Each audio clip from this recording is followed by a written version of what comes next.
ये बिकने के लिए खड़े हैं, हम ही लोग नहीं खरीदते वैभव, तो हमारी गलती है। I don't blame Rana Ayyub, I don't blame Prashant Bhushan. आप बुलाइए प्रशांत भूषण को, आप उसके मुंह में पैसा डालिए और बोलिए बेटा गाना गा। वो गाना गाएगा, कौन सा गाना सुनना है आपके ऊपर है, आपकी हर महफिल में गाना गाएगा, आप उसको गवाएंगे, आप उसको नचाएंगे, वो गाएगा गाना, आप खरीद लीजिए उसको। विजुअली क्या अच्छा लगता है जब आप दिखाएंगे कि 50 चिताएं एक साथ जल रही हैं, है ना, तो वो देख के दिमाग पे असर पड़ता है। 8-10 लोगों को आप कब्रिस्तान में डाल रहे हैं, वो देख के ठीक है, वो कर रहे हैं, लोग नमाज पढ़ रहे हैं, कहानी खत्म। आप ठोकते रहो और वेट मत करो कि जॉर्ज सोरोस कुछ करे, कि अगर वो आज की तारीख में इनोसेंट है तो आप ये वेट मत करिए कि कल जाके हमारे उसको आज जाके ठोक दो। साफ सीधी बात दोस्त, you have to show your iron fist. पर जब भी ये लोग ऐसा लगता है ना कि ये और नहीं गिर सकते, तभी सरप्राइज कर देते हैं देश को कि हम और गिर जाएंगे। अब देखिए छोटी सी बात, अरविंद केजरीवाल जी का एक ट्वीट आया कि प्रधानमंत्री जी देश में ऑक्सीजन नहीं है। अबे तुम क्या कर रहे हो, देश में ऑक्सीजन नहीं है तो तुम्हारे पास पैसे नहीं है, तुम्हारे पास हेल्थ मिनिस्टर नहीं है, तुमने क्या करा? कंप्लेन करने के अलावा, रोने के अलावा, विक्टिम कार्ड प्ले करने के अलावा और 150 करोड़ रुपए की एड्स देने के अलावा तुमने क्या करा ऑक्सीजन का? जब तुम्हें पहले से पता था, जनवरी में तुम्हें प्राइम मिनिस्टर फंड से पैसा दिया था, what the hell have you done as the chief minister, you tell me this यार। फिर आपने मुफ्त में ऑक्सीजन क्यों नहीं दी जब आप मुफ्त में सब चीजें देते हो? आप देना नहीं चाह रहे, आप देना नहीं चाह रहे क्योंकि आपका पॉलिटिकल एजेंडा है। इनको आप राणा अयूब को बुलाइए, उसको पैसा दीजिए, राणा अयूब पाकिस्तान के खिलाफ जहर उगलेगी। ये प्रोफेशनल, जैसे प्रोफेशनल रुदाली होते हैं ना, उसी प्रकार से वैभव प्रोफेशनल जहर उगलने वाले भी होते हैं, और राणा अयूब टाइप के लोग हैं, ये प्रोफेशनल जहर उगलने वाले लोग हैं। और अब तो क्लोजेट में, they have come out of the closet, they are open jihadis, but jihadis with a conscience that is flexible. तो हमें इसका फायदा उठाना चाहिए। मुझे तो बहुत अच्छा लग रहा है कि राणा अयूब जैसे लोग हैं, which means they are purchasable. Akshar Patel हो गया, ये जितने भी ये सो कॉल्ड ह्यूमन राइट के सो कॉल्ड लिबरल्स हैं, these are all purchasable commodity. सब मैं कसम खा रहा हूं भोले शंकर की, मैं तो पतंग उड़ा दूं, इनको पता न लगे कहां से मिसाइल आई और कहां गई। Aim is to shock you. कैसे? मर जाओगे, आग लग जाएगी, बर्बाद हो जाएगा। वो जो एक्सपर्ट था जो लाए थे शो में, सिक्योरिटी एजेंसीज को उसको उठा लेना चाहिए था, उसको उठा लेना चाहिए था कि भैया तुमने बोला था इतने लोग मरेंगे, अभी तक नहीं मरे, तुमने ये चीज फैलाई है, इसके ऊपर केस करो, उल्टा लटकाओ उसको, 4 जूता मारो उसको। हैशटैग चल रहा है इंडियन वेरिएंट, आपने देखा होगा, Indian variant, Indian virus. Chinese virus जैसी आपने बोला तो वो रेसिज्म हो जाती है सब, क्योंकि चाइनीज झेलते नहीं है। अब ये इंडियन वेरिएंट हो गया, ये ओके है, राइट, लेकिन चाइनीज वायरस ओके नहीं है। तो आप ये समझिए कि आपके ऊपर एक 5th जनरेशन वॉरफेयर की जंग आपके ऊपर ढाली गई है, मुसल्लत करी गई है ना। आप नीड टू बी अग्रेसिव। ये देश के खिलाफ जो बोलते हैं ना, देश के खिलाफ काम करते हैं, हम लोग एक्शन नहीं लेते। They take our decency for granted, and why decency? It's weakness, ये कमजोरी है हमारी, कमजोरी नहीं होनी चाहिए यार। ये देश तो हमारा है ना यार, this country is ours, Bharat तो हमारा है। और भारत भारत हमारा रहे और भारत मजबूत रहे, ये जिम्मेदारी किसकी है? ये जिम्मेदारी आपकी और मेरी है। जय हिंद दोस्तों, आप देख रहे हैं डिफेंसिव ऑफेंस और मैं हूं वैभव। आज हमारे साथ मेजर गौरव आर्या है और हम मेजर गौरव आर्या से बात करेंगे। एक तो कुछ पेंडेमिक से जुड़ी हुई बातें करेंगे कि जिस हिसाब से पेंडेमिक चल रहा है और उसकी जिस तरह से कवरेज की जा रही है स्पेशली वेस्ट में, उसके पीछे क्या रीजंस हैं और क्या बातें, हम उनसे बात करेंगे। Welcome sir. Thank you very much, thank you very much Vaibhav, thank you. Sir मुझे एक बात बताइए, अमेरिका में, ब्राजील में, ऐसी कंट्रीज में इंडिया से कहीं ज्यादा डेथ्स है, मतलब 2 गुनी, 3 गुनी, 4 गुनी डेथ्स हुई हैं। और मैं आज तक की बात करूं, लेकिन मैंने कहीं ये नहीं देखा कि किसी ग्रेवयार्ड की फोटो टाइम मैगजीन के कवर पे लगी हो, या राइटर्स के या न्यूयॉर्क टाइम्स के एडिटोरियल में किसी लोगों को कॉफिन ले जाते हुए दिखाया जा रहा हो। लेकिन इंडिया में हम देखें कि इंडिया में जो सेकेंड वेव आई है उसके बाद जो पूरा कवरेज है, मतलब इतना इनह्यूमेन और इतना बेशर्मी भरा, और उसको लिखने वाले जो है वो आर्टिकल्स वो इंडियंस हैं, राणा अयूब टाइप के लोग जो इस पे लिख रहे हैं इन पब्लिकेशंस में। तो सर आप what is your first reaction when you see all this happening? देखिए बात यह है कि ये सब लोग जिनका अपना नाम लिया है ना, ये सब बिकाऊ हैं, इनको पैसे मिलते हैं। आप इनको पैसे दे के आप खरीद लीजिए ना। देखिए राणा अयूब तो राणा अयूब ही रहेगी। वो उसके दिमाग में, राणा अयूब के दिमाग में भारत के खिलाफ बहुत बड़ा जिहाद लड़ रही है वो, इन her own mind.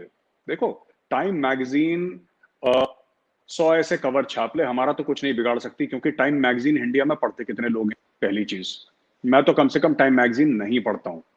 To be very honest, once in a while कभी एनुअल एडिशन देख लिया तो देखिए, मैं तो टाइम मैगजीन पढ़ता नहीं, और मेरे जैसे 100 करोड़ और हिंदुस्तानी है, तो ये अमेरिका में जो करना है करें। लेकिन मैं आपको बता रहा हूँ, ये सब लोग सिर्फ ये कहना कि पैसे के लिए बिक जाते हैं या इनका कोई एजेंडा है, ये काफी नहीं है। We must name and shame such people.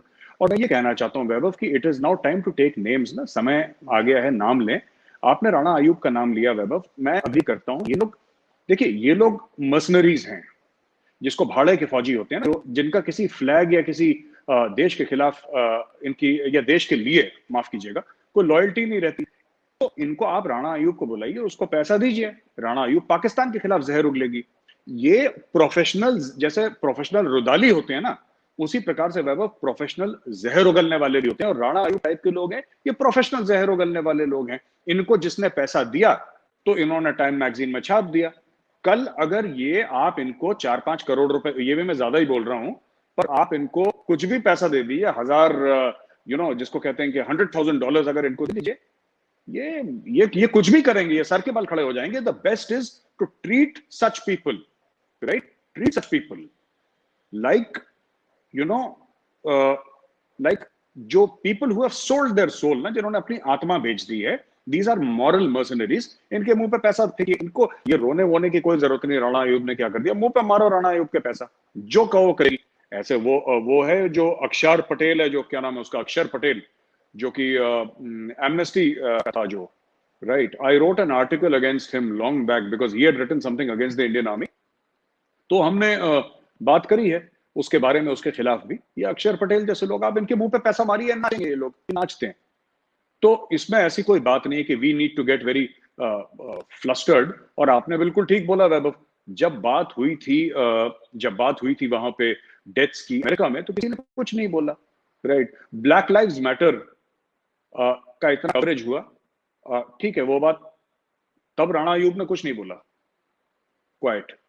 India में जब हुआ है शाहीन बाग, तो इन्होंने बोला सब। ये देखिए, ये क्लोजेट जिहादीज हैं, और अब तो क्लोजेट में, they have come out of the closet, they are open jihadis, but jihadis with a conscience that is flexible. तो हमें इसका फायदा उठाना चाहिए। मुझे तो बहुत अच्छा लग रहा है कि राणा आयूब जैसे लोग हैं, which means they are purchasable. Akshar Patel हो गया, ये जितने भी ये सो कॉल्ड ह्यूमन राइट के सो कॉल्ड लिबरल्स हैं, these are all purchasable commodities. ये सब प्रशांत भूषण टाइप के लोग हैं, ये ऑब्जेक्ट्स ऑफ दिस थिंग है, यूज। आप इनको इस्तेमाल कर सकते हैं, मुंह पे पैसा मारिए, बिकते हैं, नाचेंगे, जहां नचवाओगे वहां प्रशांत भूषण, अक्षर पटेल, ये सब नाचेंगे, आप इनको नचवाइए।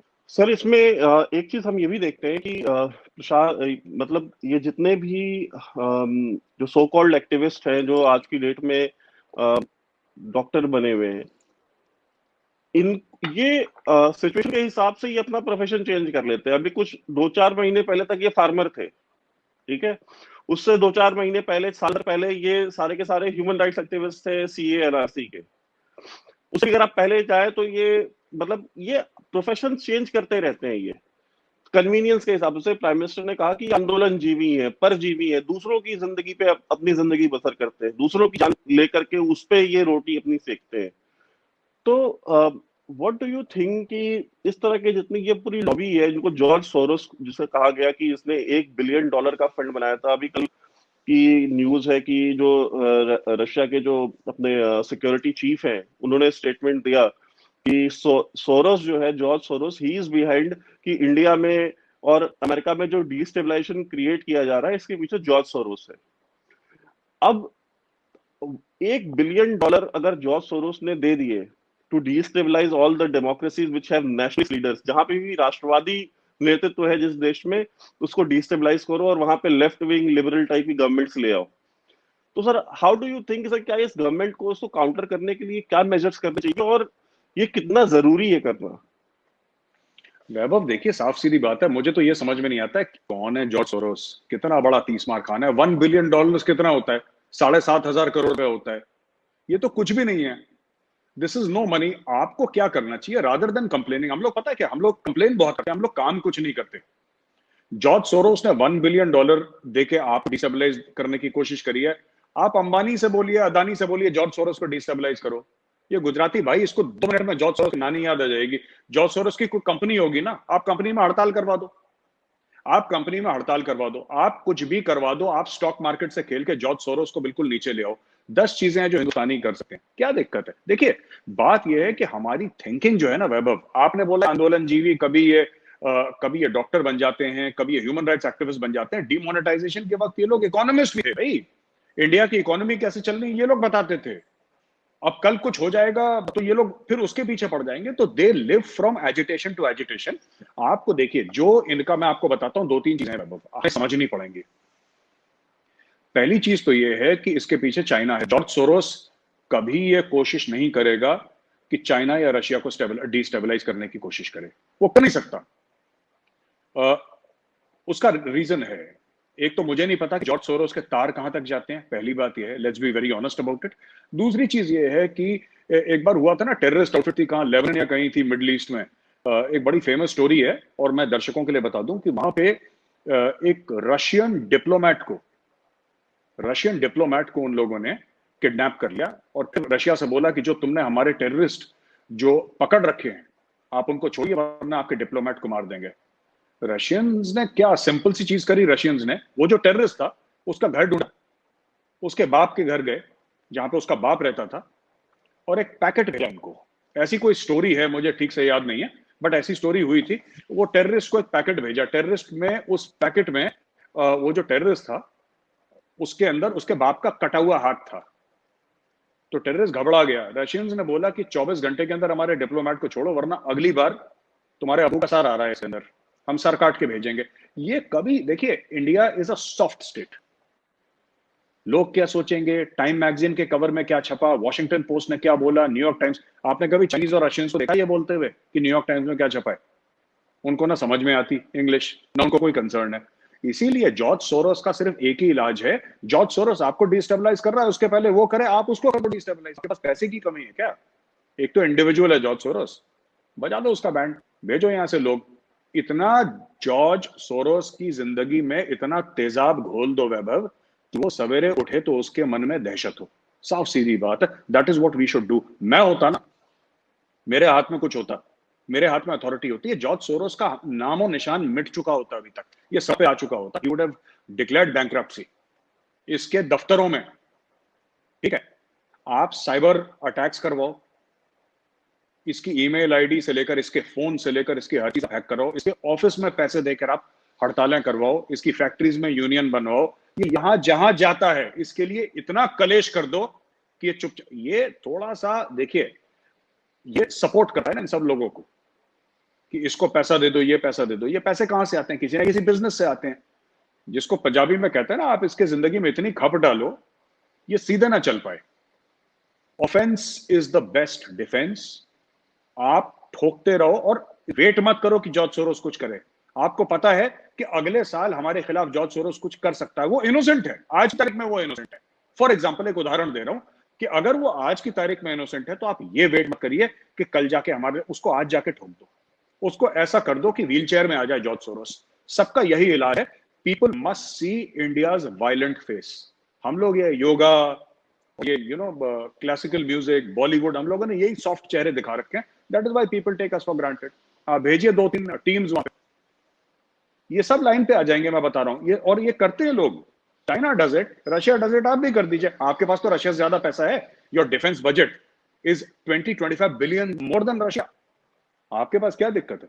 आप कर दो जॉर्ज सोरोस को, और नॉट डिप्लोमेटिकली, नॉट बातचीत करके, न्यूयॉर्क टाइम्स में एडिटोरियल करके नहीं, I am talking about executive action. उसकी फैक्ट्रीज में हड़ताल करवा दो जॉर्ज सोरोस, साइबर अटैक्स करो, उसके ऊपर रोज हमला होना चाहिए, चाहे वो घुटने पे आके आपसे माफी मांग ले, ठोकते रहो उसको जॉर्ज सोरोस को, अपने आप जमीन पे आ जाएगा। सबके सब वी आर, ये सब लोग क्यों फायदा उठाते हैं वैभव?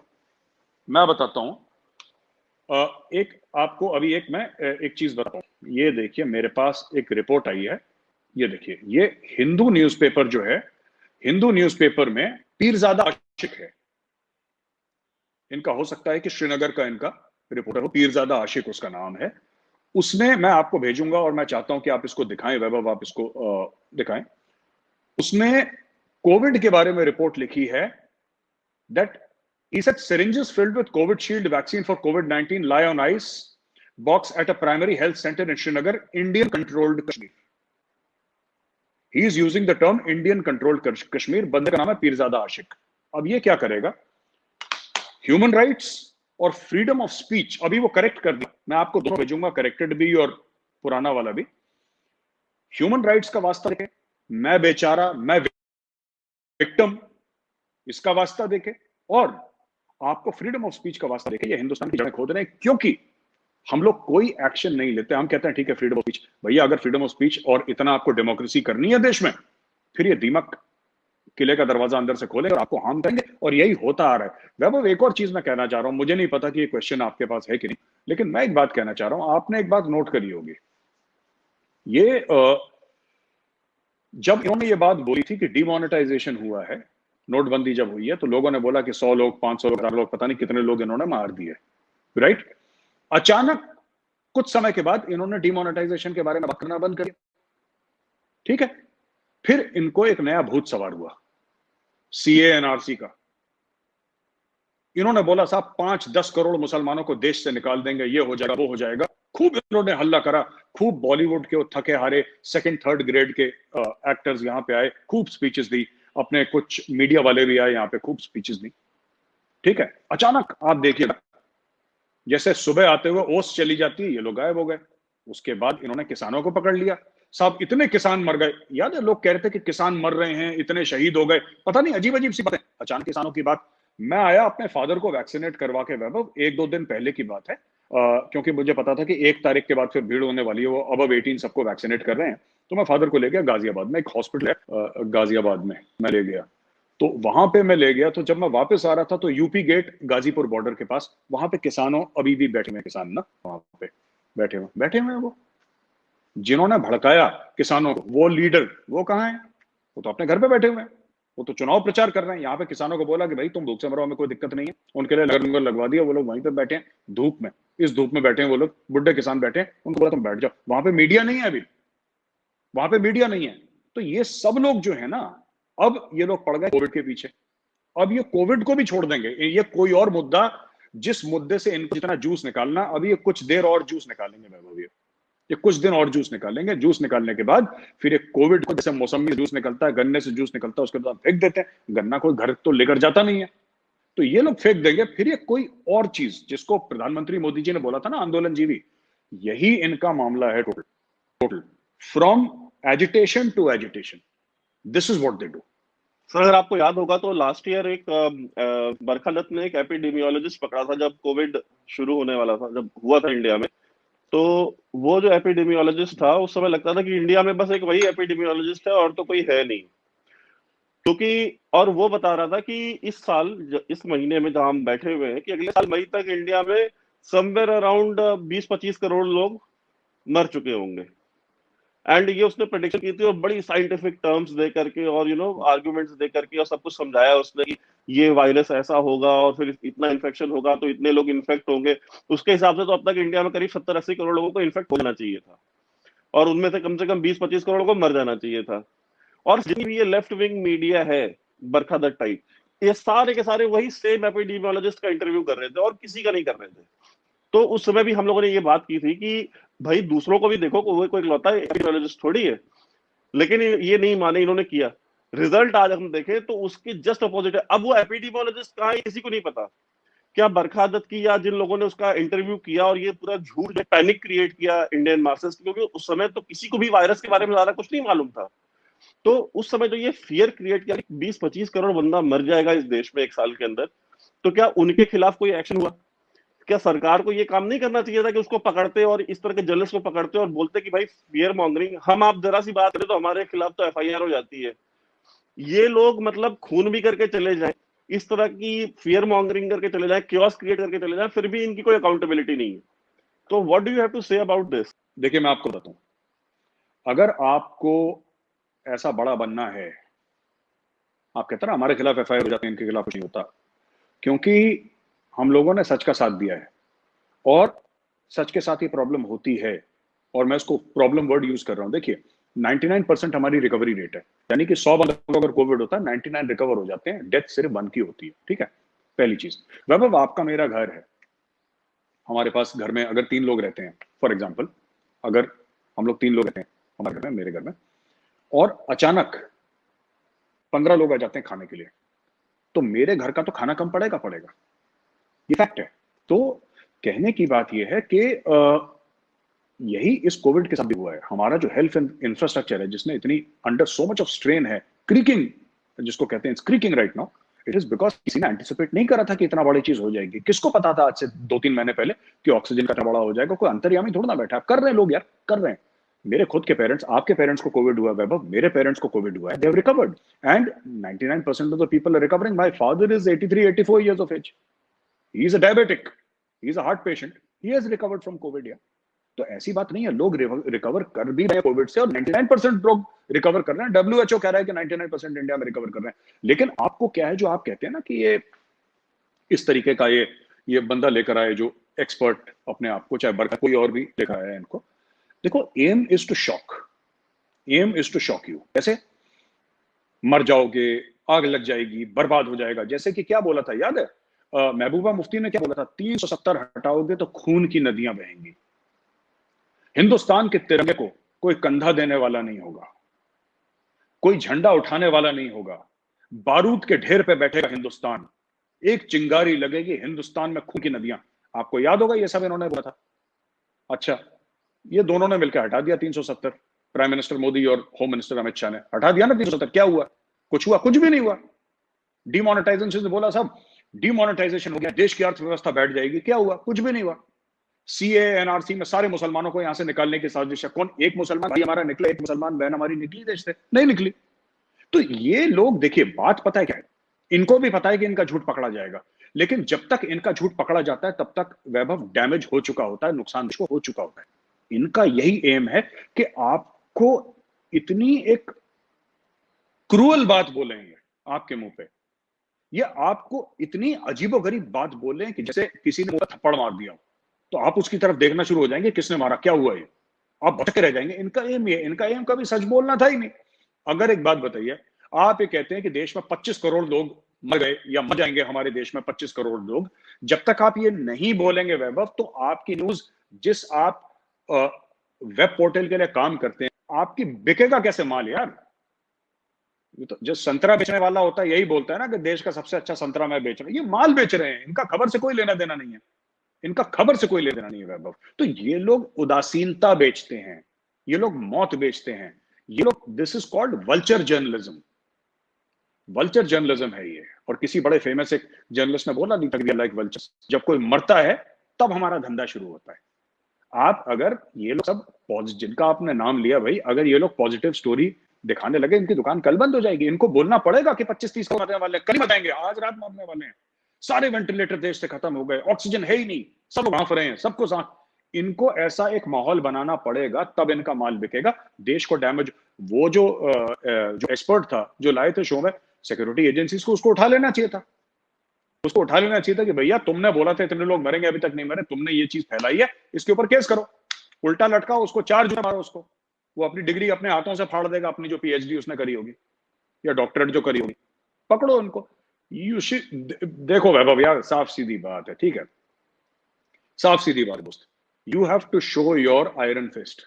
ये हर समय अच्छा बन के, घर का मुन्ना बन के, घर का बालक बन के ऐसे देश नहीं चलता यार, ठीक है। पकड़ो इनको, चमका दो, पकड़ के सबके सब लाइन पे आ जाएंगे। ये क्या बकवास कर रखी है इन लोगों ने।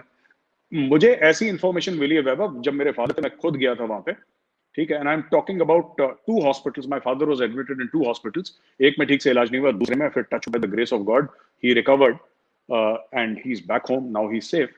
वहां पे मैं देख रहा था लोग खबरें फैला रहे हैं और पेशेंट्स मोबाइल फोन पे सोशल मीडिया में वीडियोस देख रहे हैं लाशों के जलते हुए। आप सोचिए उनके दिमाग में क्या इंपैक्ट होगा, कितना मेंटल एग्नी। जैसे फौज में हम कहते हैं post traumatic stress, when you go through major stress in life, तो आपका दिमाग चेंज हो जाता है। फौज में हम लोग कहते हैं पोस्ट ट्रॉमेटिक स्ट्रेस सिंड्रोम। तो अब आप ये समझिए वैभव कि क्या क्या उनके दिमाग पे असर पड़ेगा और क्या उनके मनोबल पे असर पड़ेगा। देखिए आदमी लड़ता मनोबल से है ना।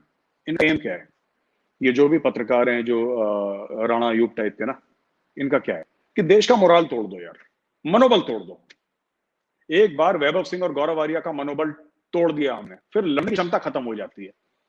पेशेंट जो है वो सिर्फ और सिर्फ दवाइयों से नहीं लड़ता, उसके अंदर जीने की एक इच्छा होती है, वो इच्छा से भी लड़ता है वैभव। इनका ये एम है कि उसकी इच्छा खत्म कर दो, दवाइयां काम करना बंद हो जाएंगी, देश की रेपुटेशन पे हिट करो, एक बार करो तलवार लेके देश की रेपुटेशन से, ठीक है।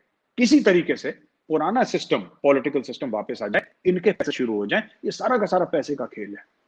मैं तो, अगर मुझे नहीं पता कि मोदी जी कभी ये चीज देखेंगे नहीं देखेंगे प्रोग्राम हमारा, या अमित शाह जी देखेंगे, आप एक फंड बनाइए बढ़िया सा, $1 बिलियन आपके लिए कुछ नहीं है, आपके लिए हाथ का महल है। ये जितने भी हैं टॉप 100, आप इनको खरीद लीजिए, आप इनको खरीद लीजिए, इनके गले में पट्टा बांधिए, ठीक है, और प्रधानमंत्री निवास के आगे इनको पेड़ से बांध के रखिए जंजीरों से, कि तुम कुत्ते हो, तुम हमारे कुत्ते हो, और जब बोलेंगे बेटा भौंक, तब तुम भौंक देना, और तुम्हें हड्डी देते रहेंगे। तुम्हें हड्डी तो चाहिए, हम दे देंगे तुम्हें हड्डी। देखो, इंडिया डेमोक्रेटिक मुल्क है, चाइना की तरह में इनको गायब तो नहीं करवा सकते, री एजुकेशन कैंप में तो नहीं डाल सकते, वो अलाउ नहीं करती चीजें हमारी, हमारा कानून अलाउ नहीं करता। ठीक है, खरीद लो इनको, बिकने के लिए तो बैठे ही है, हम खरीद नहीं रहे, गलती हमारी है, पैसे को मारो, खरीद लो। ये स्टेट के पास 100 चीजें होती हैं करने की, इस देश में पहले नहीं हुआ क्या? क्यों नहीं हुआ? हुआ है। खरीद लो इनको, खरीद के इनको पालो, ये पालो इनको, ये फिर इनको पैसे देते रहो। साहब बोल दो ये तुम्हारा टारगेट है, जब हम बोलेंगे तब तुम भौंकोगे, जितना हम बोलेंगे उतना तुम भौंकोगे, कहानी खत्म है। It's a very it's a simple transaction. देखो, इनको सुधारना, इनको सुधारना। अब देखो, लोगों ने बोला, क्या बोला लोगों ने, कि Burhan Wani is a headmasters सन, यही बोला ना, उसके ऊपर डॉक्यूमेंट्री बनाई। इंडियन आर्मी को पता था कि ये कोई हेडमास्टर वेडमास्टर क्या, कि ये सुधरने वाला नहीं है। 19 बटालियन राष्ट्रीय राइफल्स गई साउथ कश्मीर में, उनको पता लगा, उन्होंने बुरहान को ठोक दिया, कहानी खत्म हो गई, राइट। अब ये जो हैं, ये तो टेररिस्ट हैं ये सब लोग, पर इनके खिलाफ आप वायलेंस तो नहीं कर सकते। ना मैं रिकमेंड करूंगा, ना मैं सजेस्ट करूंगा कि किसी भी हिंदुस्तानी शहरी के खिलाफ, जो कि खुद वायलेंस नहीं करता, उसके खिलाफ स्टेट वायलेंस करे। I don't support this. आप वायलेंस मत करिए, लेकिन you can always bye their loyalty. ये बिकने के लिए खड़े हैं, हम ही लोग नहीं खरीदते वैभव, तो हमारी गलती है। I don't blame Rana Ayyub, I don't blame Prashant Bhushan. आप बुलाइए प्रशांत भूषण को, आप उसके मुंह में पैसा डालिए और बोलिए बेटा गाना गा। वो गाना गाएगा, कौन सा गाना सुनना है आपके ऊपर है, आपकी हर महफिल में गाना गाएगा, आप उसको गवाएंगे, आप उसको नचाएंगे, वो गाएगा गाना, आप खरीद लीजिए उसको। सर हम ये भी देख रहे हैं कि इंडिया में आज जब हम हमारा बात करें, पिछले 24 घंटे में 3 लाख लोगों ने रिकवर किया है। ऑक्सीजन की सप्लाई को मेंटेन करने के लिए Indian armed forces, air force, navy और जितनी भी फोर्सेस हैं वो सारी की सारी लग रही हैं। उन्होंने ऑपरेशंस किए हुए हैं, वो दुनिया भर में जहां से भी मिल रहा है वहां से वो हजारों मेट्रिक टन वो ऑक्सीजन लेकर के आ रहे हैं। इंडिया में भी अगर हम देखें तो इंडियन रेलवेज है, इंडियन रेलवेज स्पेशल ट्रेन चला रही है ताकि इन ऑक्सीजन सिलेंडर्स को, जो ये ऑक्सीजन है, इनकी सप्लाईज को मेंटेन किया जा सके और अलग अलग रिमोट एरियाज में भी पहुंचाया जा सके। लेकिन सर ये जो पॉजिटिव न्यूज है, ये बस हमें गवर्नमेंट की जो ऑफिशियल ट्विटर हैंडल्स है उन पे ही देखने को मिलती है। जो मेन स्ट्रीम मीडिया, जो कि एक तरीके से इनके गिरफ्त में है लेफ्ट विंग के, वो इन न्यूज को प्रोपेगेट नहीं कर रहा है कि ये कितनी ऑक्सीजन सप्लाईज जा रही है, ये और इंडियन आर्म्ड फोर्सेस का इसमें क्या रोल है। तो कहीं ना कहीं और गवर्नमेंट भी, मैं इस चीज में कहता हूँ गवर्नमेंट भी रिस्पॉन्सिबल है कि गवर्नमेंट के मिनिस्टर्स जो है, वो मिनिस्टर्स भी आकर के इन चीजों को प्रेस कॉन्फ्रेंसेस करके नहीं बता रहे हैं। वो उन्होंने एक लगा दिया कि हेल्थ सेक्रेटरी है, वो हेल्थ सेक्रेटरी जो है डेली ब्रीफिंग करेगा, वो अपडेट करेगा। अब एक हेल्थ सेक्रेटरी ने कह दिया कि अगर आप घर में भी अब आप मास्क लगाएं। कोई गवर्नमेंट ऑफिशियल था, उसने प्रेस कॉन्फ्रेंस में बोल दिया घर के अंदर भी मास्क लगाएं। अब ये कितना इररिस्पॉन्सिबल स्टेटमेंट है, और ये इररिस्पॉन्सिबल 2-3 लेवल पे है। एक तो जब आप ये कहते हैं कि आप घर में भी मास्क लगा के बैठे, तो घर वाले ये सोचेंगे ना कि यार गवर्नमेंट का मतलब है कि अगर हमें घर में भी मास्क लगाना है, तो आप एक आम आदमी की साइकी को समझिए कि हमें घर के अंदर मास्क लगा के बैठने, उनको ये बोलना चाहिए था कि अगर आपके घर में कोई पॉजिटिव है तो आप सब जितने भी फैमिली मेंबर्स हैं वो सारे मास्क लगाएं और जो सोशल डिस्टेंसिंग मेंटेन रखें। आप कैजुअली बोल देते हैं। तो गवर्नमेंट को भी सर ये नहीं करना चाहिए कि अगर एक वो पब्लिक रिप्रेजेंटेटिव होता, कोई पॉलिटिशियन होता, वो ये बात कभी नहीं कहता, बिकॉज वो उसके रेमिफिकेशंस को समझता। वो पब्लिक डीलिंग करता है, ब्यूरोक्रेट्स तो पब्लिक डीलिंग नहीं करते। और ऊपर से ये जो रायसीना हिल्स में बैठते हैं वो तो बिल्कुल ही नहीं करते। तो sir do you think government की भी इसमें गलती है कि गवर्नमेंट ने सही पॉलिसी अप्रोच मीडिया का वो नहीं अपनाया, जिसकी वजह से जो है इतना ये केओस और इतनी कंफ्यूजन हो रही है? पहली चीज। सर क्या हमने ये चीज एक्सपीरियंस पास्ट में की है? जब हमको याद होगा जब बालाकोट एयर स्ट्राइक हुई थी, उसके बाद कितना मिसमैनेजमेंट हुआ था मीडिया का नेशनल और इंटरनेशनल लेवल पे गवर्नमेंट की तरफ से। देखिए, मैं आपको बताता हूं कि दे मस्ट रियलाइज और सरकार, मैं तो इसके ऊपर बोलता रहता हूँ, और मुख्तलिफ जो सीनियर हमारे अलग अलग किस्म के जो सीनियर जनरल्स हैं, आर्मी के जो वेटरन्स हैं, रिटायर्ड हैं, वो भी कई बार ये बात कह चुके हैं। तो मैं जो बात कहने वाला हूँ वैभव, वो नई नहीं है, लेकिन ये मेरे दिल के बड़े, देखिए, एक वी आर फेस्ड विथ जिसको हम कहते हैं non kinetic non contact warfare, right. ये जो चाइनीज वायरस है, अब देखिए आप इसके रिपरकशन समझिए। ब्यूरोक्रेट्स और पब्लिक डीलिंग में नहीं है, इस पर हम थोड़ी देर पे आएंगे वापस, लेकिन आप इसके रिपरकशन समझिए। अब हैशटैग चल रहा है इंडियन वेरिएंट, आपने देखा होगा, Indian variant, Indian virus. Chinese virus जैसी आपने बोला तो वो रेसिज्म हो जाती है सब, क्योंकि चाइनीज झेलते नहीं है। अब ये इंडियन वेरिएंट हो गया, ये ओके है, राइट, लेकिन चाइनीज वायरस ओके नहीं है। तो आप ये समझिए कि आपके ऊपर एक 5th जनरेशन वॉरफेयर की जंग आपके ऊपर डाली गई है, मुसल्लत करी गई है, आप उसके साथ लड़ रहे हैं। इसमें परसेप्शन का भी मामला है। अब परसेप्शन से मैं जोड़ता हूं कि वो जो ब्यूरोक्रेट ने बोला कि आप घर पे मास्क पहनिए, देखिए इसमें वैभव ऐसा होता है कि आप बिल्कुल सही कह रहे हैं, मैं आपसे एग्री करता हूं 100% कि इनको कम्युनिकेशन आता ही नहीं, इनको पता ही नहीं बात कैसे करनी है और किस वक्त कितनी बात करनी है। ये सोचते हैं कि हमें ज्यादा बात करने की जरूरत नहीं, थोड़ा बहुत एक क्रिप्टिक सा एक मैसेज दे दिया बस, कहानी का। ऐसे नहीं होता, आपको पब्लिक के साथ एंगेज करना है, सीनियर मिनिस्टर्स को बाहर आना पड़ेगा, सक्सेस स्टोरीज के बारे में बात करनी पड़ेगी, आपको करना पड़ेगा। आप जब तक ये नहीं कहेंगे, आप ये ब्यूरोक्रेट्स के ऊपर छोड़ देंगे। ब्यूरोक्रेट्स ने देश का भट्टा बैठा दिया है, कुछ है भी अच्छे, ऐसी बात नहीं कि सब खराब है, कुछ बहुत अच्छे हैं, पर ये जिस तरीके से सोचते हैं ना, दे हैव अ वेरी, जिसको कहते हैं कि जैसे तांगे का घोड़ा होता है ना, ऐसी इनकी सोच ऐसी है, इनका वाइडर पर्सपेक्टिव नहीं है। एक किसी पीपल के रिप्रेजेंटेटिव को सामने आना पड़ेगा और देश को एड्रेस करना पड़ेगा, और मोदी जी आए, अमित शाह जी आए, कोई भी आए, और पूरे देश को नेशनल टेलीवाइज करके आप देश को बोलिए कि देखिए प्रॉब्लम है, देश में हेल्थ इंफ्रास्ट्रक्चर में प्रॉब्लम है, कोविड से डेथ्स हो रही है, कोई शक नहीं है, लेकिन रिकवरी रेट 99% है। रिकवरी रेट का मतलब क्या है? रिकवरी रेट का मतलब यह है कि अगर 100 लोगों को कोविड हुआ तो 99 ठीक होकर वापस घर अपने जा रहे हैं। ठीक है, ये जो लोग फैला रहे हैं हमारे खिलाफ, ये झूठी खबर है, सच्चे आंकड़े ये हैं। रोज ट्वीट हो, इनके सोशल मीडिया प्लेटफॉर्म्स क्या कर रहे हैं? इनको सोशल मीडिया पे शॉर्ट क्लिप्स बनानी चाहिए जो कि जीत दिखाएं। यू शो इंडियन एयरफोर्स के प्लेन्स जो हैं वो लैंड कर रहे हैं, टेक ऑफ कर रहे हैं। ठीक है, ये हमारा काम नहीं है, हम तो कर ही रहे हैं, हम तो नागरिक हैं, तो हम ये समझते हैं कि देश के लिए हमारी एक जिम्मेदारी है। मेरे भी फैमिली में, मेरे खानदान में लोग इस वाली कोविड वेव में मरे हैं, they have lost their lives, पर मैं तो देश को ब्लेम नहीं कर रहा, मैं तो चिताओं की फोटो नहीं डाल रहा, मैं तो लाइव नहीं हो रहा ना शमशान घाट से, मैं भी मीडिया में काम करता हूं।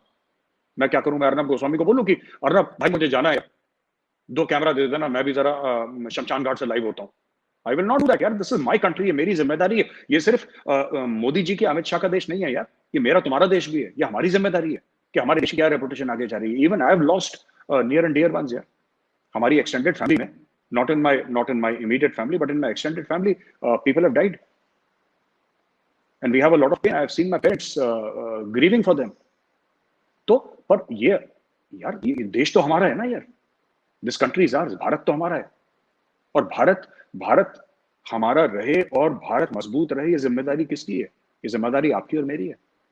हम भी दिखा दें जाके, बिकता है ना माल, पर हमें नहीं बेचना ऐसा माल, हमें ऐसा माल नहीं बेचना भाई, हमें यह काम ही नहीं करना है। और ये मैं सरकार से रिक्वेस्ट करूंगा, बड़े बड़े जो हमारे एहलकार हैं, बड़े बड़े जो हमारे लीडर्स हैं, जो ब्यूरोक्रेट्स हैं, सबसे रिक्वेस्ट करूंगा सर, कम से कम जो पॉजिटिव स्टोरीज हैं वो तो शेयर करिए पब्लिक में, अच्छी स्टोरी शेयर करिए, डोंट डिपेंड ऑन मीडिया, आप खुद शेयर करिए, आप खुद अच्छी अच्छी स्टोरी शेयर करिए। टेलीविजन में प्रोग्राम्स होने चाहिए, सोशल मीडिया पे आप ऐसे प्रोग्राम्स देखिए जहां पे आप पॉजिटिव न्यूज शेयर करिए।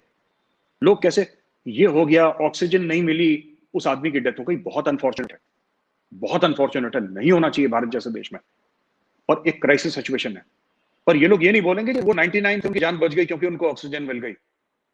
नहीं, एक आदमी को ऑक्सीजन नहीं मिली, ठीक है, सरकार को you must hold the government to account. यार आप सरकार से सवाल पूछिए कि कैसे भारत जैसे देश में आप कहते हैं हम सुपर पावर बनने जा रहे हैं और यहाँ पे आपके बड़े बिना ऑक्सीजन मर रहे हैं, आपको जरूर सरकार से सवाल पूछने चाहिए। लेकिन वो सवाल कहाँ है यार जो अच्छी चीजें हो रही हैं? दोनों बैलेंस करके दिखाइए ना, वरना लोग कहते हैं आप एजेंडा चलाते हैं। अब ये टोटली पूरी तरीके से एक्सपोज हो गए, लोगों का दिमाग जो है बिल्कुल इन लोगों ने हिला दिया, और इनका एम ये था। इसीलिए मैं कह रहा हूं, देखो ये लोग जिनको प्रधानमंत्री जी ने आंदोलन जी भी बोला था, ये फिर अभी कोविड का मामला देखिएगा, अब ये खत्म हो जाएगा, ये किसी और चीज चल देंगे। ये डिमोनेटाइजेशन को, किसान आंदोलन को, सीए एनआरसी को, ये सबको भूल गए ना, ये इसको भी भूल जाएंगे, ये कुछ और पकड़ लेंगे। सबसे बढ़िया इनको परचेज कर लो, इनको पालतुओं की तरह रखो, जैसे घर पे लोग रखते हैं, बांध के रखो प्रधानमंत्री निवास के आगे किसी पेड़ खंबे पे, और इनके मुंह में पैसा डालो, पट्टा बांध के इनके गले में रखो, जब बोलो तब भौंकेंगे। इनका यही इलाज है, इनका और कोई इलाज नहीं है। क्योंकि आप चीन जैसे तो इनको उठा के नहीं जा सकते ना, कि रशिया जैसे बोलेंगे जी फोन कॉल आ जाएगा रात को, इंडिया में तो पॉसिबल नहीं है, इंडिया में होता नहीं है। तो इंडिया में क्या चलता है, पैसा, पैसा फेंको, तमाशा देखो। सर ऑक्सीजन की जहां तक बात है सर, इसमें सर थोड़ी पॉलिटिक्स भी तो इन्वॉल्व है ना। पीएम केयर्स ने जो फंड बना था उस पे सेंट्रल गवर्नमेंट ने सभी स्टेट्स को पैसे दिए थे कि आप ऑक्सीजन प्लांट्स बनाए, बिकॉज ये जो सेकेंड वेव है, ये इसका जो नया स्ट्रेन है, ये यूएस में उस समय काफी डेथ्स हो रही थी इसकी वजह से दिसंबर जनवरी में। तो इंडियन गवर्नमेंट ने प्रीएम्प्ट करके इनको पैसे एलोकेट किए, और उसके 2-3 मीटिंग्स की जिसमें कि छत्तीसगढ़ के चीफ मिनिस्टर और अरविंद केजरीवाल जैसे गए ही नहीं, उन्होंने पार्टिसिपेट ही नहीं किया। प्राइम मिनिस्टर की मतलब प्रधानमंत्री मीटिंग बुला रहा है उसमें गए ही नहीं है। हम सर डिफेंस ऑफेंस पॉलिटिक्स की बात नहीं करते, बट ये बोलना जरूरी है because we must put the record straight. ये लोग गए नहीं। उसके बाद जो पैसे एलोकेट हुए, दिल्ली ने सर जनवरी से लेके अभी तक एक भी ऑक्सीजन प्लांट नहीं बनाया, उस पैसे का 1 रुपया यूटिलाइज नहीं किया। अब आप सर मुझे बताएं, आज दिल्ली की ये हालत है, या छत्तीसगढ़ में हालत खराब है, या राजस्थान में इतनी बुरी हालत है, वो क्यों है? आपको पैसे दिए गए, आपने लगाए ही नहीं, बिकॉज आपको लगता था कि नहीं जरूरत नहीं है।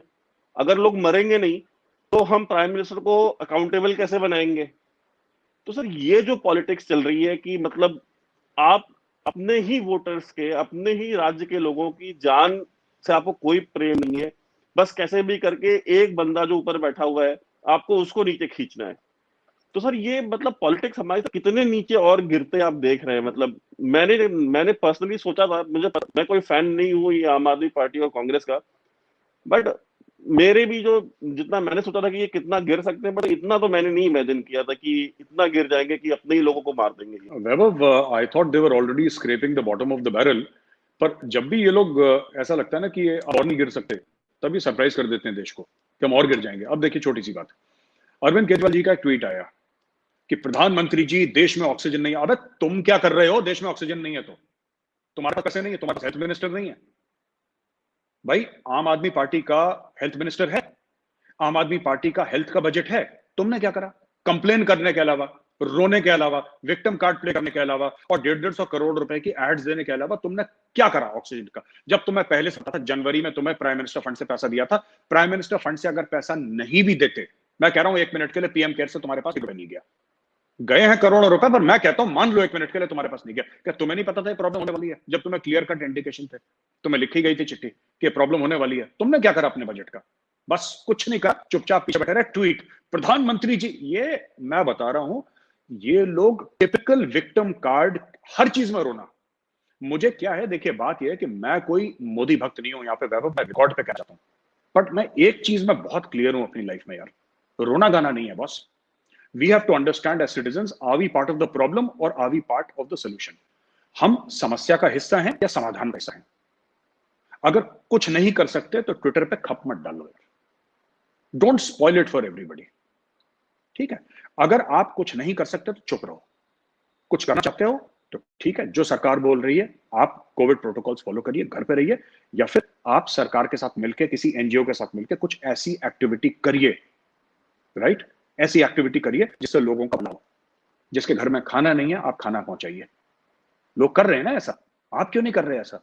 और ट्वीट करके प्रधानमंत्री जी दिल्ली में ऑक्सीजन, भाई तू क्या कर रहा है? तू प्रधानमंत्री से हर समय बोलता है ऑक्सीजन नहीं, ऑक्सीजन नहीं। What the hell have you done as the chief minister? You tell me this यार। भाई साहब आपने क्या करा? आप एक बात बताइए, रोने के अलावा ट्विटर पे आपने तो कुछ नहीं करा। हाय हाय ये हो गया, हाय हाय ये हो गया। अरे where is your sense of responsibility यार? कितने पैसे खर्च कर, इनसे बोलिए कि आप जरा ये अपना अकाउंट्स दिखाएं कि आपके पास कितना पैसा आया था प्रधानमंत्री फंड से जनवरी में, या जब भी फरवरी में जब भी आया, और अभी तक आपने कितने ऑक्सीजन प्लांट्स लगाए, आपने कितनी ऑक्सीजन मंगवाई है? ट्वीट के अलावा ये लोग कुछ करने को राजी नहीं है वैभव। मैंने कभी पॉलिटिकल स्टेटमेंट दिया नहीं, ना मुझे इंटरेस्ट है बीजेपी आए, कांग्रेस आए, कोई आए मेरी बला से या ना आए, ठीक है। लेकिन मैं एक बात ये कहना चाहता हूँ यार, बड़ा दिल में मुझे कंप्लेंट क्या है इन लोगों से, मैं आपको बताता हूँ। ये जो पॉलिटिकल पार्टीज है, दे आर वेरी नेगेटिव। मुझे नेगेटिविटी बिल्कुल पसंद नहीं है, ना अपने जीवन में ना देश में। मुझे नेगेटिव लोग अच्छे नहीं लगते।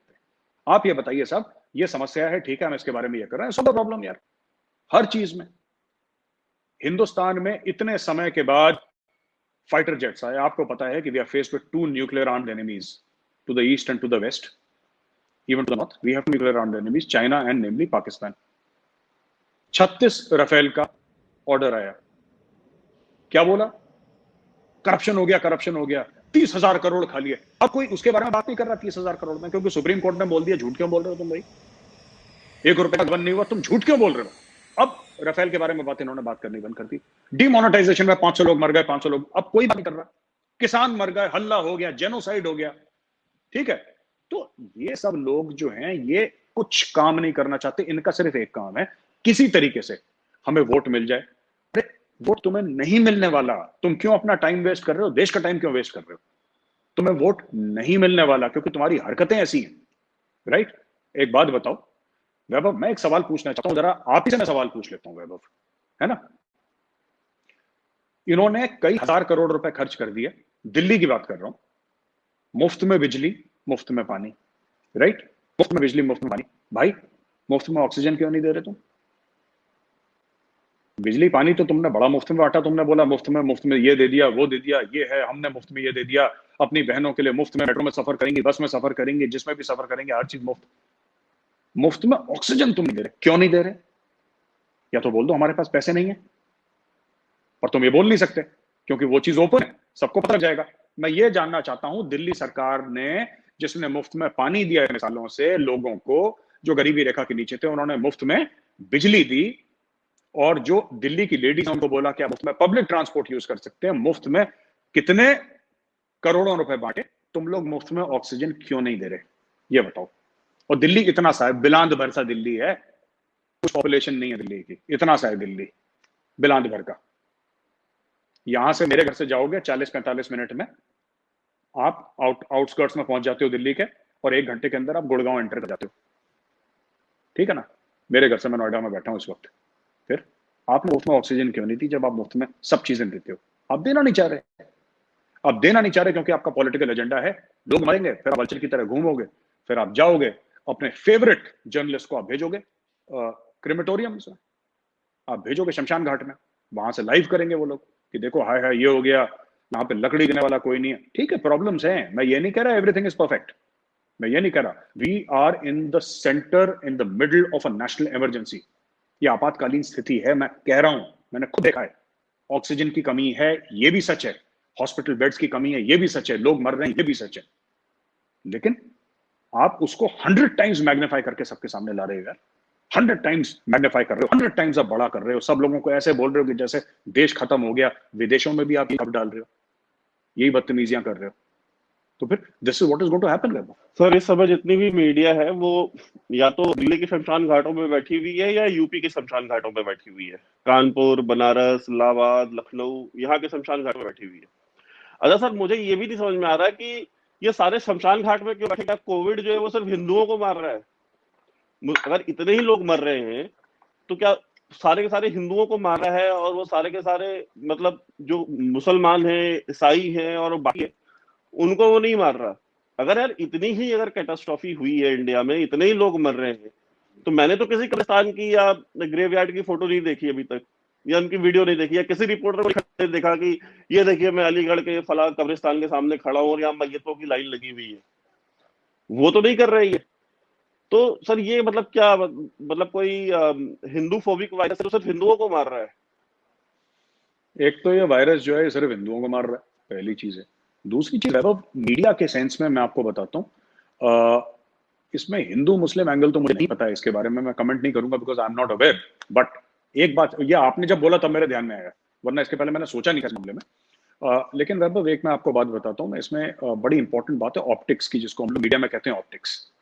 विजुअली क्या अच्छा लगता है, किसी को आप सुपुर्द खाक कर रहे हैं, दफना रहे हैं, वो विजुअली इतना, आई एम सॉरी, मैं माफी चाहूंगा डिफेंसिव ऑफेंस के दर्शकों से कि मैं ये कह रहा हूँ बात, ये ये गलत बात कह रहा हूँ, लेकिन आपको समझाने के लिए कह रहा हूँ, इसलिए मुझे गलत बात कहने पर मजबूर। विजुअली इंप्रेसिव क्या लगता है? When I use the word impressive, मेरा ये मतलब नहीं है कि आप किसी को इंप्रेस, आप शॉक जब आप दिखाएंगे कि 50 चिताएं एक साथ जल रही हैं, है ना, तो वो देख के दिमाग पे असर पड़ता है। 8-10 लोगों को आप कब्रिस्तान में डाल रहे हैं, वो देख के ठीक है, वो कर रहे हैं, लोग नमाज पढ़ रहे हैं, कहानी खत्म। और आप सीन देखिए, रात का सीन है और उधर चिताएं जल रही हैं, और लोग रो रहे हैं। ये जब आप पैकेज बना के बैकग्राउंड म्यूजिक के साथ कट करके एडिट करके जब आप लोगों को पेश करेंगे ये पूरा, है ना, तो वो ऑप्टिक्स उसके क्या होंगे। ये पूरी जो एक्सरसाइज है लोगों की Vaibhav, it is meant to shock. और मैं डिफेंसिव ऑफेंस के जितने भी दर्शक हैं, मैं सबको ये बात बताना चाहता हूं, जब आप अगली बार कोई भी वीडियो देखेंगे सोशल मीडिया पर, ध्यान रखिएगा ये आपको शॉक करने के लिए है। जैसे किसी के मुंह पर थप्पड़ मार दो तो अचानक वो, जिसको कहते हैं ना, वो चौंक जाता है अचानक कि ये क्या हो गया, ये मुंह पर थप्पड़ है। ये यही कर रहे हैं, आपको ऐसी इमेजेस, आपको ऐसे वीडियो दिखाए जा रहे हैं कि आप शॉक हो जाएं। इनका एम है शॉक करने का। और ये मई के महीने के बाद ये लोग चले जाएंगे, देखिएगा ये कुछ और पकड़ लेंगे। जो आंदोलन जीवी हैं ये कुछ और पकड़ लेंगे। इनका काम है शॉक टू शॉक। डीमोनेटाइजेशन में इतने लोग मर गए, लाइन में खड़े होने से आज तक कोई मरा है? एक बात बताओ, हिंदुस्तान में तो राशन की दुकानों के आगे लाइन लगती है, हर जगह के आगे लाइन लगती है। फिर कितने लोग आपने देखे मर गए? ठीक है, किसी को हार्ट प्रॉब्लम है, किसी को कोई सीरियस प्रॉब्लम है, उसकी डेथ हो गई, वेरी अनफॉर्चुनेट, नहीं होनी चाहिए, ठीक है। लेकिन आप एक बात बताइए, इन लोगों ने कई 100 में फिगर दिए थे, कोई 300, कोई 500, कोई 400। कहाँ है वो लोग जो मरे? हमने तो नहीं देखा किसी को। भाई हम भी इसी देश में रहते हैं ना, हम तो कोई बाहर नहीं रहते, हम इसी देश में रहते हैं भाई, उत्तर प्रदेश में रहते हैं। बताइए कितने लोग मर गए? किसानों को शहीद कर दिया। कहाँ है वो किसान जिनको शहीद कर दिया? सारे मुसलमानों को एक साथ एनआरसी सीए में निकाल देंगे। किसको निकाला? एक मुसलमान नाम बता दो, किसको निकाल दिया? बता दो ना। ये बड़े बड़े बॉलीवुड के एक्टर्स जो थे, हमारे पास कागज नहीं है तो मत लगाओ वैक्सीन, क्योंकि भाई वैक्सीन लगाने के लिए भी तुम्हें आधार कार्ड तो दिखाना पड़ेगा ना। हमारे पास तो कागज नहीं है, मेरे पास कागज नहीं, मत लगाओ वैक्सीन भाई, मत लगाओ वैक्सीन। जब कोविड होगा ना, जब कोविड सामने से आएगा, कोविड को भी यही बोल देना कि मेरे पास कागज नहीं है, देन वी विल सी। वो नहीं करेंगे। ये बड़े बड़े लोग चुपचाप जाके कागज भी दिखाते हैं, वैक्सीन भी, ठीक है। पासपोर्ट फाड़ो अपना, बाहर मत जाना कभी, देश के बाहर मत जाना। पासपोर्ट भी तो कागज है ना, तुम्हारी पहचान है, तुम्हारी आइडेंटिटी है। फाड़ दो अपने पासपोर्ट को, कहना नहीं हमारे पास कुछ, हमारे पास कागज नहीं। ये सब दोगले लोग हैं, ठीक है वैभव। इन लोगों ने यही करा है और देश में अराजकता फैलाने का। आपको लग रहा है ये जो जॉर्ज सोरोस का आपने बात करी, $1 बिलियन, ये $1 बिलियन वैभव किस में खर्च कर रहा है वो? आप ये तो बताइए ना, किस में खर्च कर रहा है वो $1 बिलियन? भाई आपने जब 7,500 करोड़ का एक बजट बनाया है, मैं रुपए में रफली कन्वर्ट कर रहा हूं, गिव और take a few hundred crore, आपने जो $1 बिलियन यानी 7,500 करोड़ का बजट बनाया डीस्टेबलाइज करने के लिए, वो किसी ना किसी की तो जेब में गया होगा कुछ काम करने के लिए, कि भाई तुम ये काम करो, इससे ये इम्पैक्ट पड़ेगा, मैं तुम्हें इतने पैसे दूंगा, राइट। टाइम मैगजीन के कवर में राणा अयूब जैसे लोग, यही होता है। आपने लोगों को पैसे दिए, हमारे पास ज्यादा पैसे हैं, आप पैसे दे दीजिए, आप पैसे दे दीजिए, आप काम करवा लीजिए। आपको पैसे खर्च करना, देखिए फ्री में कुछ नहीं होता। ये भारत सरकार के थोड़ा सा है पॉलिसी, आई थिंक चेंज करनी पड़ेगी। हम तो भाई, हम हमारे हाथ में तो कुछ नहीं है, हम लोग तो वी आर नोबडी, हम लोग तो कोई भी नहीं है, हम लोग सिर्फ एक नागरिक हैं देश के। लेकिन मुझे लगता है अग्रेसिव पॉलिसीज है। मेरे हाथ में अगर अथॉरिटी आए वैभव, मैं कसम खा रहा हूं भोले शंकर की, मैं तो पतंग उड़ा दूं, इनको पता न लगे कहां से मिसाइल आई और कहां गई। इनकी तो मैं रात रात पतंग उड़ा दूं, सोरो सोरो सब अंदर हो जाए 2 मिनट के अंदर। ये भीख मांगे गिड़गिड़ा के, दिल्ली में फ्लाइट पकड़ के आए और प्रधानमंत्री निवास के सामने नाक रगड़ेगा और बोलेगा, प्रधानमंत्री जी माफ कर दो, मेरी तौबा, मेरे बाप की तौबा, ये बोलेगा वो। इसको इतना मजबूर कर देंगे, इतना डिमोरलाइज कर देंगे इनको। पर इसके लिए थोड़ा सा आपको ना, you need to be aggressive. ये देश के खिलाफ जो बोलते हैं ना, देश के खिलाफ काम करते हैं, हम लोग एक्शन नहीं लेते। They take our decency for granted, and why decency? It's weakness, ये कमजोरी है हमारी, कमजोरी नहीं होनी चाहिए। आपके दुश्मनों को आपसे खौफ होना चाहिए और आपके दोस्तों को भी आपसे खौफ होना चाहिए, तभी आप दुश्मनी भी निभा पाएंगे और दोस्ती भी निभा पाएंगे। सर हमने ये भी देखा है कि ये जितने भी लोग जो कि इंडिया में ये फियर साइकोसिस फैला रहे हैं कि मतलब कोविड से इतनी सारी मौतें हो रही हैं और सब कुछ हो रहा है।